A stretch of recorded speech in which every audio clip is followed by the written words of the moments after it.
অস্বাভাবিক হারে বাড়তে থাকা ডিমের দাম অবশেষে কমতে শুরু করেছে। এলাকা ভেদে এখন ডিমের হালি বিক্রি হচ্ছে 46 টাকা থেকে 50 টাকায়। ব্যবসায়ীরা বলছেন বাজারে অভিযান শুরু হলেই কমে আসবে দাম। আর ভোক্তা অধিকার সংরক্ষণ অধিদপ্তর বলছে অভিযান চলমান আছে, ডিম সিন্ডিকেটের কারসাজি ধরে ফেলছেন তারা।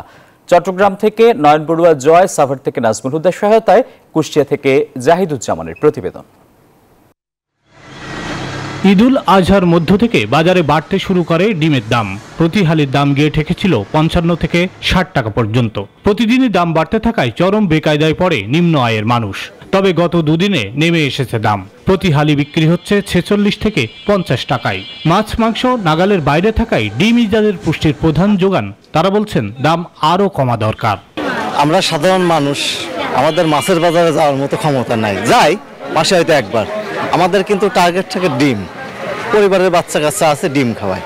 সে ডিমের বাজারটা দেখেন যে এবার কিন্তু দেখা গেল যে 15 টাকা পিস, যেটা অস্বাভাবিক একটা বিষয়। না খাই আমরা রাখবো, ডিম তো আর আমরা খাইতেই পারি না। কেমনে কেন? আগে এক হালি কিনা খাইতে পারতাম, এখন আমরা দুইটা অথবা একটার বেশি কিনা খাইতে পারবো না, কারণ ডিমের 55 টাকা আলি, এটা অনেক ব্যাপার স্যাপার। বিশ্বমানের থার্মিক্স রড, সালাম স্টিল থার্মিক্স, দেশের একমাত্র থার্মিক্স রড। তারা বলছেন ডিমের দাম এখন বড় ব্যবসায়ীদের সিন্ডিকেটের হাতে। দেশের বিভিন্ন এলাকায় অভিযান শুরু হয়, কমতে শুরু করেছে দাম। তাহলে ফার্মালার থেকে একজনে কিনে আবার আর 2-3 কাছে বেচে। এরপরে আমরা আরো আলুকদার থেকে আনি, মানে প্রায় 5 হাত পরে আনি ভাই। তো 5 হাত ঘুরে যদি আড়ানা করে খায়, তাহলে 2.5 টাকা তো ওইদিকে ফতে যাবে।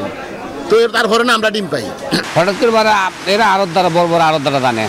এদিকে অভিযান জোরদার করার কথা বলছে ভোক্তা অধিকার সংরক্ষণ অধিদপ্তর। আমরা তাদেরকে নির্দেশনা দিয়েছি, এটা আর করা যাবে না।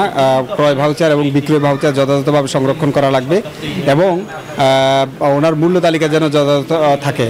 গরিবের পুষ্টি হিসেবে খ্যাত ডিমের দাম সহনীয় রাখতে আড়তে ও বাজারে নিয়মিত অভিযান চালানোর কথা বলছেন ভোক্তারা।